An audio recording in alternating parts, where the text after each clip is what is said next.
கர்த்தர் நல்லவர். அல்லேலூயா. இன்னைக்கு வாக்குத்தத்தம், தேவன் கடாட்சிப்பார். இந்த மாதம் தேவன் நம்மை கடாட்சிப்பார். அது நிறைய நேரங்களில் நீங்கள் பார்த்துருப்பீங்க. அது என்ன கடாட்சம், கடாட்சிப்பார்னு இருக்குதே, என்ன மீனிங் அது?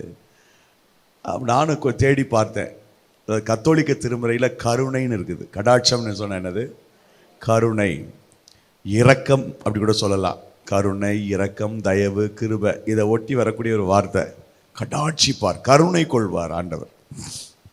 ஸோ இந்த மாதத்தில் ஆண்டவர் நமக்கு கொடுக்கிற வாக்குத்தத்தம் அது, தேவன் நம்மை கடாட்சிப்பார். யோவேல் நற்செய்தி நூல் 2வது அதிகாரம் 18வது வசனம். அப்பொழுது கர்த்தர் தமது தேசத்துக்காக வைராக்கியம் கொண்டு, அப்பொழுது கர்த்தர் தமது தேசத்திற்காக வைராக்கியம் கொண்டு தமது ஜனத்தை கடாட்சிப்பார். தேவன் தம்முடைய ஜனத்தை கடாட்சிப்பார். தம்முடைய ஜனத்திற்கு தேவன் கருணை காட்டுவார். ஸோ நம்முடைய லைஃப்ல ஆசீர்வாதங்களை பெறுவதற்கு, நன்மைகளை பெற்றுக்கொள்வதற்கு நம்மிடத்தில் தகுதி இல்லை. ஆனால் ஆண்டவர் நம்மிடத்தில் கருணை காட்டுவார். தமது ஜனத்தை கடாட்சிப்பார் அப்படின்னு சொன்னா, என்னுடைய ஜனத்திற்கு ஆண்டவர் கருணை காட்டுவார்.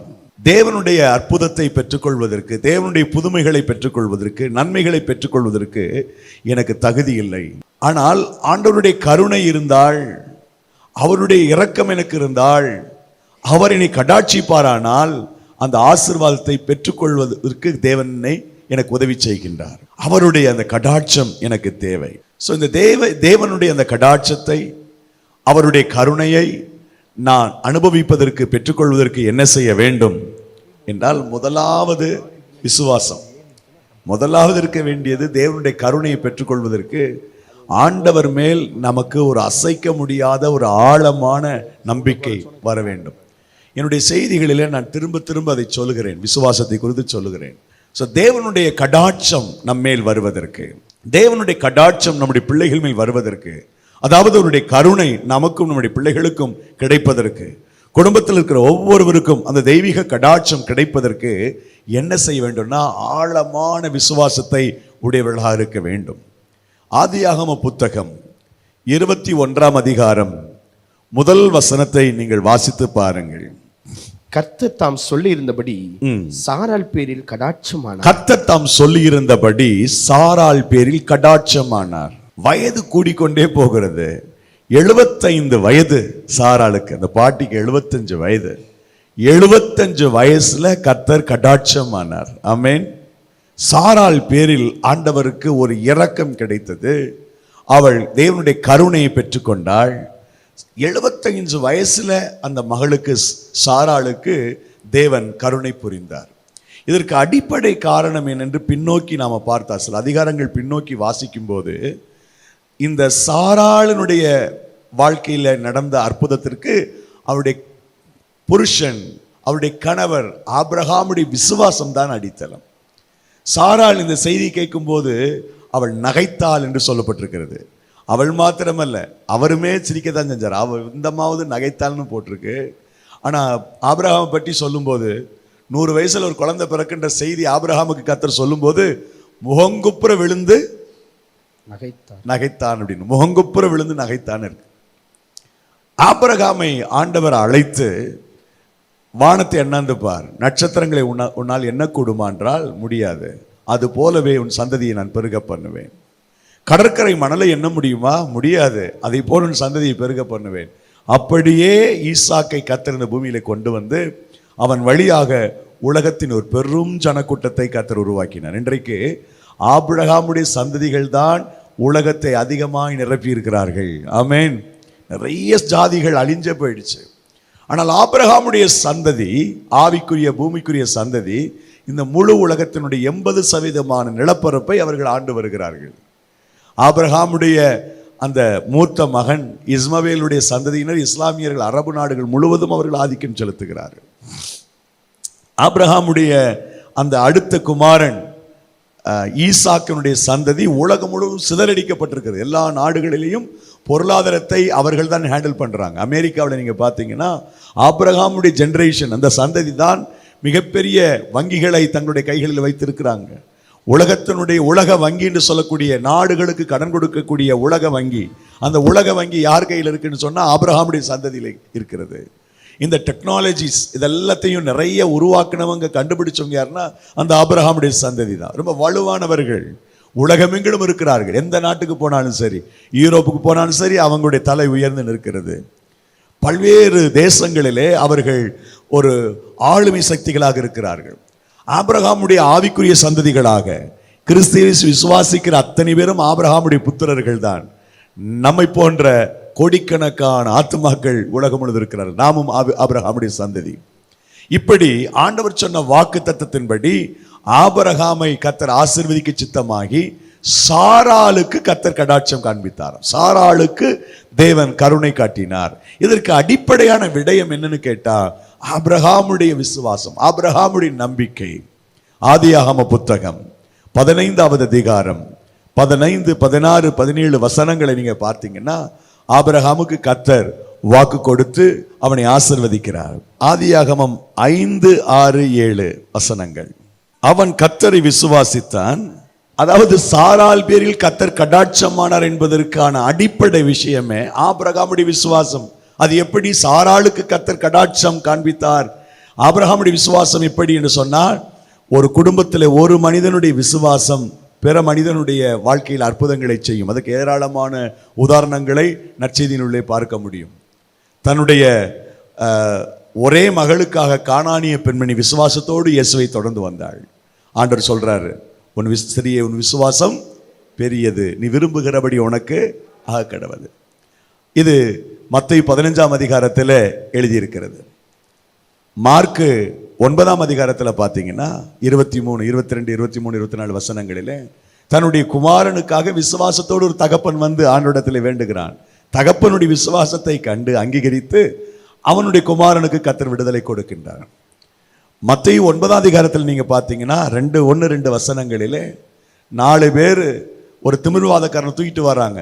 அவர்களுடைய விசுவாசத்தை கர்த்தர் கண்டு திமிர்வாதக்காரனை எழுப்பி நடக்க சொன்னார்.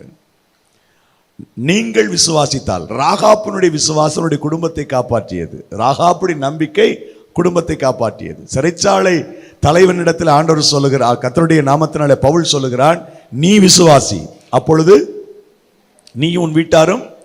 நம்முடைய விசுவாசம், நம்முடைய நம்பிக்கை நமக்கு கருணை கொடுப்பது மாத்திரமல்ல, நம்மை சார்ந்தவர்களுக்கும் கர்த்தர் கருணை கொடுக்கிறார். நம்மை சார்ந்தவர்களை கர்த்தர் கடாட்சிக்கிறார். அல்லேலூயா. ஒரு மனைவிக்காக கணவன் கொண்டிருக்கிற விசுவாசம், ஒரு கணவருக்காக மனைவி கொண்டிருக்கிற விசுவாசம், பிள்ளைகளுக்காக பெற்றோர் கொண்டிருக்கிற விசுவாசம் மிகப்பெரிய ஆற்றல் வாய்ந்தது. நாம் விசுவாசித்தால் நம்முடைய வாழ்வின் எல்லைகளிலே கர்த்தர் கடாட்சத்தை அனுப்புவார். ஒரு பெரிய காருணை நம்மை சூழ்ந்து கொள்ளும். தேவனுடைய கருணை நாம் பெற்றுக்கொள்வோம்.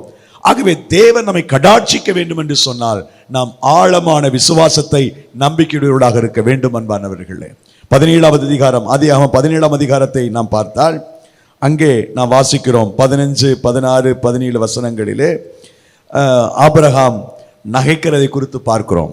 18ஆம் அதிகாரத்தில் 10, 11 அதிலிருந்து 15 வரைக்கும் பார்த்தீங்கன்னா சாராள் சிரித்தார் என்று பார்க்கிறோம்.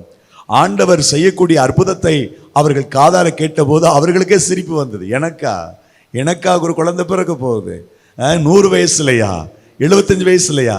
அதாவது இந்த நல்ல செய்தி கிடைச்சதிலிருந்து எல்லாருமே சிரிச்சாங்க.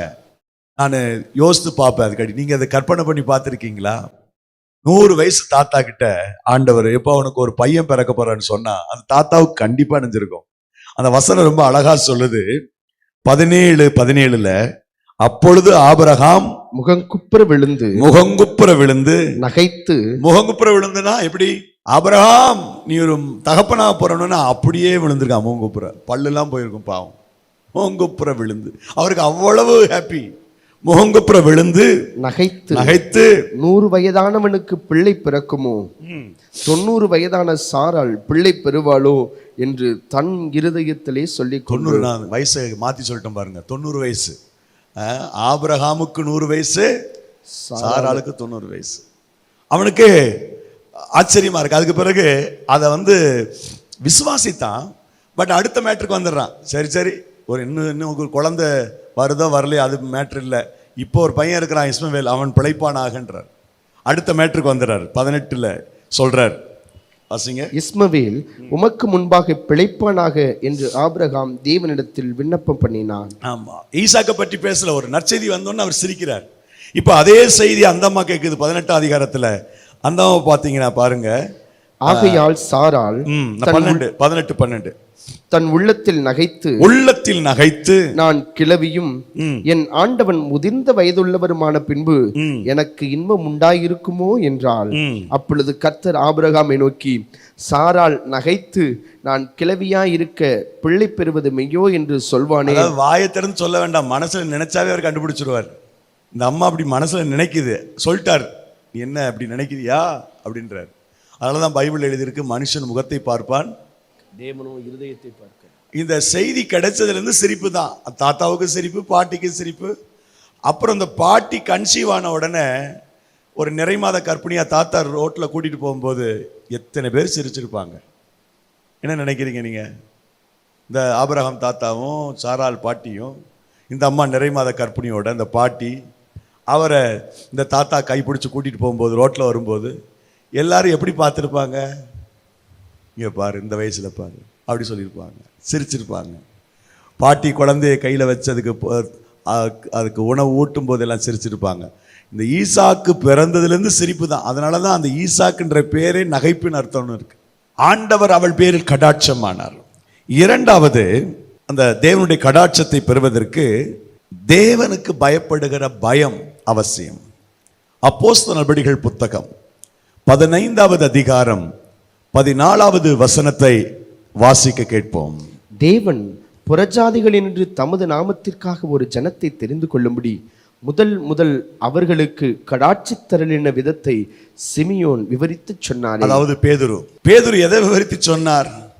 அது வரைக்கும் யூதர்களுக்கு தான் இயேசு அப்படின்ற நிலை மாறுகிறது.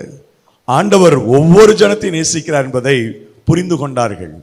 ஒரு மனுஷனுக்கு தேவன் கடாட்சத்தை வெளிப்படுத்தினார். அதாவது புறஜாதிகளுக்கு நான் தேவன் என்பதற்கு அடையாளமாக கொர்நேலியின் மேல் தன்னுடைய ஆவியை ஊற்றினார்.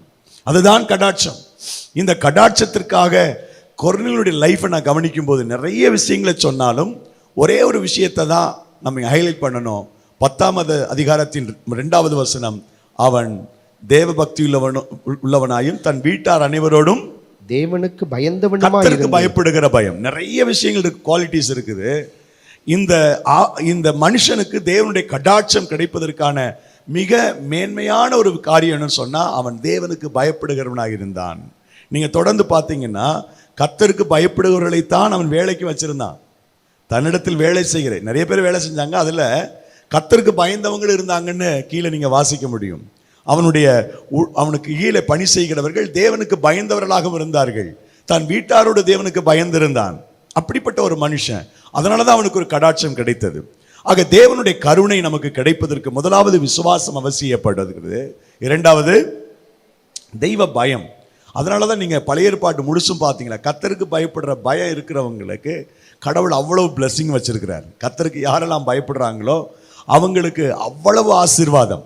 பிரசங்கி 8:12 வாசிக்கிறோம், பாவி 100 தரம் பொல்லாப்பு செய்து நீடித்து வாழ்ந்தால் என்ன, தேவனுக்கு அஞ்சி அவருக்கு பயந்திருக்கிறவர்கள் நன்றாக இருப்பார்கள் அப்படின்னு எழுதியிருக்கு. யாரா இருந்தாலும் சரி, கர்த்தருக்கு பயப்படுகிற ஒரு மனிதனாக இருப்பான் என்றால் அவனுக்கு ஒரு பெரிய உயர்வை, அவனுக்கான ஆசீர்வாதத்தை, அவனுக்கான கனத்தை கடவுள் கொடுக்கின்றார். 128ஆம் சங்கீதத்தில் வாசிக்கும் போது, கர்த்தருக்கு பயந்து அவர் வழிகளில் நடக்கிற மனுஷன் எவனோ, அது ரொம்ப முக்கியம். கர்த்தருக்கு பயந்து அவர் வழிகளில் நடக்கிறவன் எவனோ அவன் பாக்கியவான். இந்த இடத்துல அந்த எவனோன்றதுக்கு அருமையான சுவிசேஷ சாது செல்லப்பா சொல்ற, எவனோ அவன் ஒருவேளை ரொம்ப தரித்திரமா இருக்கலாம், பிளாட்ஃபார்ம்ல இருக்கலாம், இருக்கக்கூட வீடு இல்லைன்ற நிலையில இருக்கலாம். ஆனா அந்த மனுஷன் கடவுளுக்கு பயப்பட ஆரம்பிச்சிட்டான்னா அவனுக்கு ஒரு ஆசீர்வாதம் வருது. அவன் பாக்கியவான், கொடுத்து வச்சவன். அடுத்த வசனம் சொல்லுது, அவன் கைகளின் பிரயாசத்தை நீ சாப்பிடுவாய். அவன் சாப்பிடுவான். உன் கைகளின் பிரயாசத்தை நீ சாப்பிடுவாய். அதாவது வேலை கிடைச்சிருதான். உன் கைகளின் பிரயாசம் என்ன? எவனோ பிளாட்ஃபார்ம்ல இருந்தவனுக்கு என்ன கிடைச்சிருது? வேலை கிடைச்சிருது. அவனுக்கு பாக்கியமும். வேலை கிடைச்ச பிறகு அடுத்த வேலை எதுதான்? அடுத்த வேலை பாக்கியமா? எவனோ பிளாட்ஃபார்ம்ல இருக்கிறான், அவனுக்கு வேலை கிடைச்ச பிறகு கல்யாணம் ஆகாத பையனை யோசிங்க, வேலை கிடைச்சிருச்சு, அடுத்த மேட்ரு என்னதான்? நேர மேரேஜ் தான். உன் மனைவி அப்படின்னா அவனுக்கு கல்யாணம் ஆயிடுச்சுன்னு அர்த்தம். கல்யாணம் ஆன பிறகு அடுத்த பிள்ளைகள் தான். அதுவும் வந்துருச்சு பாருங்க. உன் மனைவி உன் வீட்டோரங்களில் உன் பிள்ளைகள், குழந்தை பிறந்துருச்சு, உன் பிள்ளைகள். அது என்ன சொல்றாரு இந்த சங்கீதத்தில்? ஒரு மனுஷன் தேவனுக்கு பயந்தா எல்லா நிறைவும் அவனுக்கு வந்துடும். கர்த்தருக்கு பயப்படுகிற மனுஷனுக்கு அப்படி ஒரு நிறைவை. ஸோ அதனால தான் நிறைய ஆசீர்வாதங்கள், அந்த கர்த்தருக்கு பயப்படுவனுக்கு வரக்கூடிய பிளெஸிங்ஸை மாத்திரம் சங்கீதங்களில் பல இடங்களில் தாவீது குறித்து வச்சிருக்கு. அங்கே இங்கே 115ஆம் சங்கீதத்தில் இருக்குது, 34ஆம் சங்கீதத்தில் இருக்குது, 31ஆம் சங்கீதத்தில் இருக்குது, பல இடங்கள் இருக்குது. கர்த்தருக்கு பயப்படுவதற்கு வரக்கூடிய பிளெஸிங்ஸ் எல்லாம் ஆசீர்வாதம் என்னென்னன்றத சங்கீதக்காரன் பல இடங்களில் பட்டியலிடுகிறான். பழைய ஏற்பாட்டில் பாருங்க, எகிப்தினுடைய மருத்துவச்சிகள் கர்த்தருக்கு பயந்ததுனால கர்த்தருடைய குடும்பத்தை தலைக்க பண்ணினார். 1ஆம் அதிகாரம், யாத்திராகமம் 1ஆம் அதிகாரம் 17ஆவது வசனம், 21ஆவது வசனம், 20, 21 பார்த்தீங்கன்னா அந்த மருத்துவச்சிகள் தேவனுக்கு பயந்ததுனால் அவர்களை கர்த்தர் தலைக்க, அவர்களுக்கு கருணை கிடைத்தது, அவர்களை கர்த்தர் ஆசீர்வதித்தார், அவர்கள் கனப்படுத்தப்பட்டார்கள். அப்ப தேவனுடைய கருணை கிடைப்பதற்கு முதலாவது விசுவாசம் தேவை, இரண்டாவது தேவனுக்கு பயப்படுகிற பயம் தேவை, மூன்றாவது குற்றமற்றவர்களாக இந்த சமூகத்தில், இந்த உலகத்தில் குற்றமற்றவர்களாக இருப்பதற்கு ஆண்டவர் நமக்கு தயவு செய்ய வேண்டும். குற்றமற்றவர்களாக இருப்பதற்கு அதுக்கு ஒரு தம்பதிகளை நான் உங்களுக்கு காண்பிக்க நினைக்கிறேன். அவர்கள் சகரியா, எலிசபெத். இவர்களை குறித்து நாம் வேதத்தில் வாசிக்கும் போது லூக்கா நற்செய்தி நூல் 1ஆம் அதிகாரம் 24ஆவது வசனத்தை பாருங்கள். அந்நாட்களுக்கு பின்பு அவன் மனைவியாகிய எலிசபெத்து கர்ப்பவதியாகி ஜனங்களுக்குள்ளே எனக்கு உண்டாயிருந்த நிந்தையை நீக்கும்படியாக கர்த்தர் இந்த நாட்களில் என்மேல் கடாட்சம் வைத்து, இந்த நாட்களில் என்மேல் கடாட்சம் வைத்து கடாட்சித்தார். ஆண்டவர் நிந்தையை மாற்றும்படி, அவமானத்தை மாற்றும்படி, வேதனைகளை துக்கத்தை மாற்றும்படி தேவன் எனக்கு கடாட்சம் காண்பித்தார். நான் வாழ்ந்து கொண்டிருக்கிற இந்த உலகத்தில் ஒருவேளை நீங்கள் நிந்தைக்கு நடுவிலே வாழலாம். நான் சொல்வது குழந்தையை மாத்திரம் இல்லை, பல்வேறு காரியங்கள். உங்களுடைய பிள்ளைகளை குறித்து நிந்திக்கலாம் உறவினர்கள், உங்களுடைய அக்கம் பக்கத்தில் இருக்கிறவங்க நிந்திக்கலாம், உங்களுடைய குடும்பத்தை குறித்து அவமானமா பேசலாம், முன்ன விட்டு பின்ன பேசலாம். ஆண்டவர் ஒரு நாளை குறித்திருக்கிறார், நிந்தைகளுக்கு பதிலாக நன்மையை கடவுள் சரி கட்டுவார். தாவீது சொன்னாலே, அவன் நிந்திக்கட்டும், நிந்திச்சுட்டு போகட்டும். ஒருவேளை அவன் நிந்தித்த நிந்தனைக்கு பதிலாக தேவன் நன்மை சரி கட்டுவார். 2 சாமுவேல் புத்தகம் 16ஆம் அதிகாரம் 12, 13, 14, 15, 16 வசனங்களிலே நீங்கள் வாசிக்கலாம். அவன் நிந்திச்சுட்டு போகட்டும், அவன் நிந்தித்த நிந்தனைக்கு பதிலாக தேவன் நன்மை சரி கட்டுவார் என்று அவன் அங்கே பாடுகிறான். அன்பான கர்த்தருடைய மக்களே, இந்த நாளிலே நாம் தேவனுடைய அந்த கடாட்சத்தை, அவருடைய இரக்கத்தை, அவருடைய கருணையை நாம் பெற்றுக்கொள்வதற்கு குற்றமற்றவர்களாய் இருக்க வேண்டும். எப்படி சொல்லுகிறேன் என்றால், மீண்டும் கொஞ்சம் முன்பதாக வாசிக்க வேண்டும். லூக்கா 1:24 இதை வாசிக்கிறோம். 1:6 பாருங்கள். அவர்கள் இருவரும் கர்த்தரிட்ட சகல கற்பனைகளின்படியேயும் நியமங்களின்படியேயும் குற்றமற்றவர்களாய் நடந்து இந்த சமூகத்தில் மற்றவங்க சொல்லணும், இவங்க கரெக்டா இருப்பாங்க. ஏனென்றால் இவர்கள் தேவனுடைய பிரமாணத்தின்படி நடக்கிறவர்கள், தேவனுடைய கட்டளையின்படி நடக்கிறவர்கள். இந்த சமூகத்தில் முடிந்தவரை நம்ம குற்றமற்றவர்களாக இருக்கிறோமான்னு பார்க்கணும். குற்றமற்றவர்களாக இருப்பதற்கு, குற்றமற்றவர்களாய் ஜீவிப்பதற்கு அந்த வசனத்தை பாருங்கள். அவர்கள் இருவரும் கர்த்தரிட்ட சகல கற்பனைகளின்படியையும் நியமங்களின்படியும் குற்றமற்றவர்களாய் நடந்ததுனால கர்த்தர் கடாட்சித்தார். ஏன் அவர்களை கடாட்சிக்க வேண்டும்? குற்றமற்றவர்களாக. நீங்க தானியேல் 6ஆம் அதிகாரத்தை பார்த்தீங்கன்னா, தானியேல் குற்றம் சாட்டப்படாதவனாக இருந்தான். அதனாலதான் தானியேலுடைய காரியம் ஜெயமாக இருந்தது. 6:28 தானியேலுடைய காரியம் ஏன் ஜெயமாக இருந்தது? அவன் குற்றம் சாட்டப்படாதவனாக இருந்தான். நான் நினைக்கிறேன் 6:5. அப்பொழுது அந்த மனுஷர், நாம் இந்த தானியேலை அவனுடைய தேவனை பற்றிய வேத விஷயத்திலே குற்றப்படுத்தும் முகாந்தரத்தை கண்டுபிடித்தால் ஒழிய அவனை வேறொன்றிலும் குற்றப்படுத்தும் முகாந்தரத்தை கண்டுபிடிக்க கூடாது என்றார். சாட்டப்படாதவனா இருந்தான், யாரும் குற்றம் சாட்ட முடியாது. அந்த அளவுக்கு அவனுடைய லைஃப் ரொம்ப கவனமா போச்சுது. அப்போ முதலாவது விசுவாசம், இரண்டாவது தேவனுக்கு பயப்படுகிற பயம், மூணாவது குற்றம் சாட்டப்படாத ஒரு வாழ்க்கை, நாலாவது அதே வசனம் 1:6 பார்க்கிறோம், நீதியுள்ளவர்களாக. அதாவது லூக்கா 1:6, அவர்கள் இருவரும் கர்த்தரிட்ட சகல கற்பனைகளின்படியையும் நியமங்களின்படியும் தேவனுக்கு முன்பாக நீதியுள்ளவர்களாய் இருந்தார்கள். தேவனுக்கு முன்பாக நீதியுள்ளவர்களாக இருந்தார்கள். இந்த சமூகத்திலே குற்றம் சாட்டப்படாதவர்களாக இருந்தாங்க. கடவுளுக்கு முன்னாடி நீதியுள்ளவர்களாக இருந்தார்கள். ஆண்டவருக்கு முன்னாடி நீதியுள்ளவங்களா இருக்கிறோமா? இந்த கொர்நேலியுவை குறித்து வாசிக்கும் போது அவன் நீதிமான், நற்சாட்சி பெற்றவன் என்று 10:22 அப்போஸ்தலர் நடவடிக்கைகள் சொல்லுகிறது. அவன் நீதிமான், நற்சாட்சி பெற்றவன். ஆண்டவர் அப்படித்தான் வச்சிருந்தார்.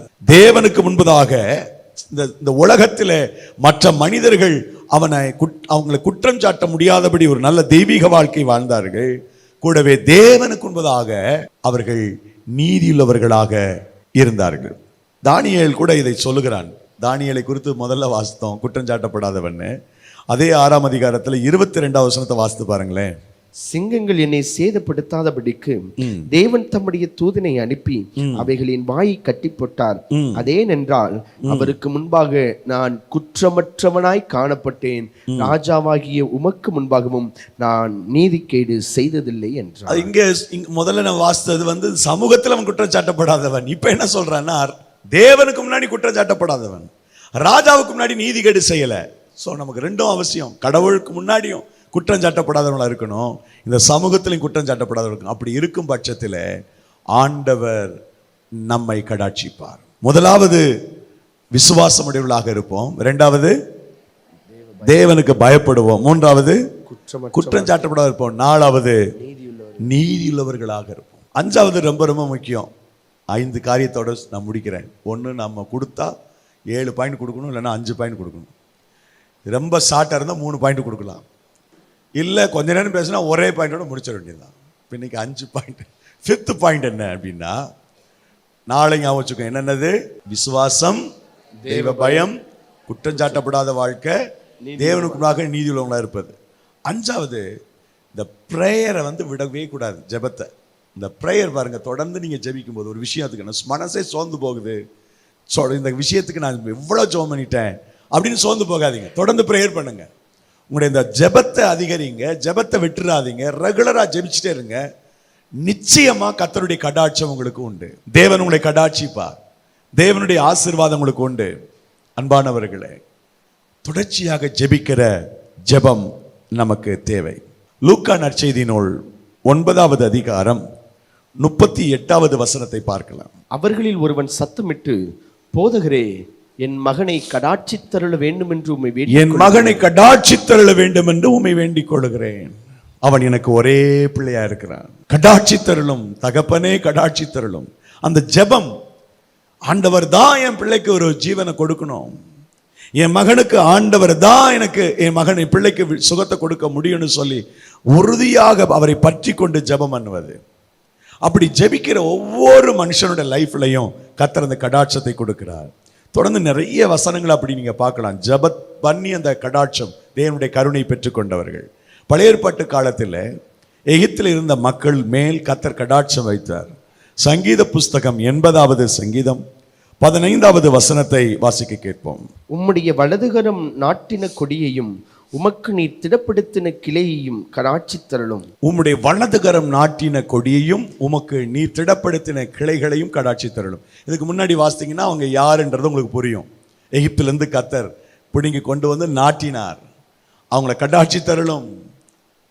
அவங்க இருக்க சோர்ந்து போயிடக்கூடாது, அவங்க பின்தங்கி போயிடக்கூடாது, அவர்கள் கடாட்சித்தருளும் என்ற ஜெபத்தை நம்ம அங்கே பார்க்குறோம். அதே போல 1 சாமுவேல் புத்தகம் 9ஆம் அதிகாரம் 16வது வசனத்தில் பெலிஸ்தியர்கள் இஸ்ரேல் மக்களை வேதனைப்படுத்துறாங்க.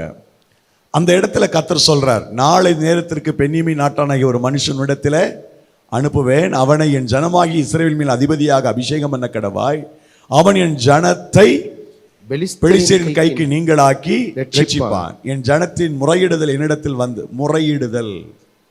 என் ஜனத்தின் முறையிடுதல் என்னிடத்தில் எட்டினபடியினால் நான் அவர்களை கடாட்சித்தேன். அப்போ ராஜாவே கிடையாது, இந்த மக்களுக்கு ராஜாவே கிடையாது, நியாயாதிபதிகள் தான்.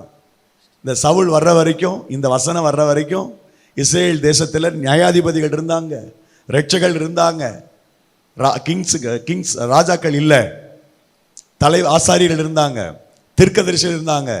ராஜாக்கள் ஒரு ராஜாவும் இந்த மக்களுக்கு கொடுக்கப்படலை. எங்களுக்கு ஒரு ராஜா வேணும்னு கேட்டாங்க. அப்பதான் ஆண்டவர் வந்து சவுலை முன்குறிக்கிறார். அப்ப முறையிடுகிறார்கள் என் ஜனங்கள். இந்த பெலிஸ்தர்கள்னால ரொம்ப வேதனைப்படுறாங்க. பெலிஸ்தர்கள் வந்து அடிக்கடி தேவ ஜனத்தை அவங்க வேதனைப்படுத்துறதுனால மக்கள் எல்லாம் முறையிட்டார்கள். ஆண்டவர் சொன்னார், முறையிடுதலை நான் கேட்டேன், என்னிடத்தில் வந்து எட்டியது, அதனால நான் அவர்களை கடாட்சிப்பேன், அதுக்கு ஒரு ராஜாவை ஏற்படுத்திட்டேன்றார். இப்போ அந்த பிரேயர்ன்றது ரொம்ப முக்கியம். ஒரு ஜெபம் சரியாக செய்யப்படுமானால் தேவனுடைய கருணையை நாம் பெற்றுக்கொள்ள முடியும். 1 சாமுவேல் புத்தகம் 2வது அதிகாரம் 21வது வசனத்தை வாசிக்க கேட்போம். அப்படியே கர்த்தர் அன்னாளை கடாட்சித்தார். ஏன் கடாட்சித்தார்னு பார்த்தா 1ஆம் அதிகாரத்தில் இருக்கு தெளிவா. அவள் வெகு நேரம் ஜெபித்தாள், கண்ணீர் மல்க ஜெபித்தாள், உள்ளம் உடைந்து ஜெபித்தாள், மனக்கிளேசத்தோடு ஜெபித்தாள், இருதயத்தை ஊற்றி ஜெபித்தாள். 1 அதிகாரத்தில் அவ்வளவு ஜெபத்தை சொல்லலாம். என்னெல்லாம் டைப் ஆஃப் ப்ரேயர் இருக்குதோ அத்தனை ஜெபத்தை இந்த அம்மா பண்ணுனா. லாங் ப்ரேயர் பண்ணுனா, மனக்கிளேசத்தோட ஜெபம் பண்ணினா, உள்ளத்தை உடைச்சு ஜெபம் பண்ணினா, மனம் கசந்து ஜெபித்தால், விண்ணப்பித்தால், நிறைய டிஃப்ரெண்ட் டைப் ஆஃப் ப்ரேயர்லாம் இந்த அம்மா பண்ணிட்டாங்க ஃபர்ஸ்ட் சாப்டர்லயே. அந்த ஜெபத்தினாலே 2ஆம் அதிகாரத்தில் சொல்லுகிறது, அப்படியே கர்த்தர் அன்னாளை கடாட்சித்தார், அவள் மேல் கருணை கொண்டார். இப்போ அந்த ப்ரேயர் வந்து ஒரு பெரிய கருணையை தேவனுடைய சமூகத்தில் நமக்கு கொடுக்கும். இப்போ அந்த ப்ரேயர் தான் தேவனுடைய பார்வையில் நமக்கு கருணை கொடுக்குது. ப்ரேயரை விட்டுறாதீங்க. டெய்லி நீங்கள் எவ்வளோ நேரம் ஜெபிக்கிறீங்கன்னு முக்கியம் இல்லை, ஒரு ஃபியூ மினிட்ஸ் ஆகுது நல்லா ஜெபம் பண்ணுங்க. அரை மணி நேரம் 1 மணி ஜெபம் பண்ணுங்க, தப்பு இல்லை. ஆனால் ஃபஸ்ட்டு வந்து ஒரு 5 நிமிஷம் 10 நிமிஷம் ஸ்டார்ட் பண்ணுங்க. எடுத்த உடனே ஒரு நாள் வேகம் வந்து ஒரு 1/2 hour ஜெபம் பண்ணி அடுத்து ஒரு 50 நாளைக்கு அடுத்து ஜெபமே இருக்காது. அப்படி இல்லாமல் குறிப்பிட்ட டைம் எடுத்து, டைம் ஜெபிக்கிற நேரம் கொஞ்சமாக இருக்கலாம், நீங்கள் முழங்கால் படிக்கிட்டு ஆண்டவர் நோக்கி பாருங்கள். அவருடைய கருணை நமக்கு, நான் நினைப்பேன் நம்ம அவர் எதிர்பார்க்கிறபடி நம்ம ஜெபிக்காட்டாலும் அவர் நம்ம மேலே காண்பிக்கிற கருணை எவ்வளவு ஆச்சரியமாக இருக்குது. நீங்கள் பெரிய அளவுக்கு ஜெபம் பண்ணலை, ஆனால் சிம்பிளாக ப்ரேயர் பண்ணுறீங்க, இதுக்கே இவ்வளவு கருணை கிடைக்குதுன்னா டெய்லி நீங்கள் தவறாமல் மிகச்சரியாக கர்த்தருடைய சமூகத்தில் மன்றாடக்கூடியவர்களாக இருந்தால் உங்களுக்கு கிடைக்கக்கூடிய கருணையின் அளவு ரொம்ப பெருசாக இருக்கும். எவ்வளவு ஆண்டவர் நமக்கு நன்மை செய்கிறார். அதனால் இந்த நாளில் கர்த்தருடைய கடாட்சம் உங்களுக்கு கிடைப்பதற்கு 5 பாயிண்ட் முக்கியம்தான். ஆனால் கடைசி பாயிண்ட் நான் சொல்கிறேன். இன்றைக்கி நீங்கள் டிசைட் பண்ணுங்கள், டெய்லி குறிப்பிட்ட இடத்தை செலக்ட் பண்ணுங்கள். ஒரு 5 minutes 10 minutes அந்த டைமில் நிறைய ஜெபம் பண்ணுங்க. ஆனால் அவருடைய சத்தத்தை கேட்பதற்காக ஒரு 5 to 10 minutes வேறு எந்த சிந்தனை இல்லாமல் ஒரே இடத்துல முழங்க போட்டு 10 நிமிஷத்துல ஸ்டார்ட் பண்ணுங்கள். 5 நிமிஷம் வேண்டாம், 10 நிமிஷத்தில் ஸ்டார்ட் பண்ணுங்கள். அந்த பழக்கம் உங்களுக்கு தொடர்ந்துச்சுன்னு சொன்னால் நிச்சயமாக கர்த்தருடைய சத்தத்தை கேட்க ஆரம்பிச்சிருவீங்க. தேவன் எல்லாருடைய வாழ்க்கையில் அதை செய்கிறார். நம்ம விட திறமையானவங்க இருக்கிறாங்க, நம்ம விட தாளந்துள்ளவங்க இருக்கிறாங்க, அவங்களுக்கு நடுவில் ஆண்டவர் நமக்கு தயவு செய்கிறார். கண்களை மூடி தேவனை நோக்கி பார்ப்போம்.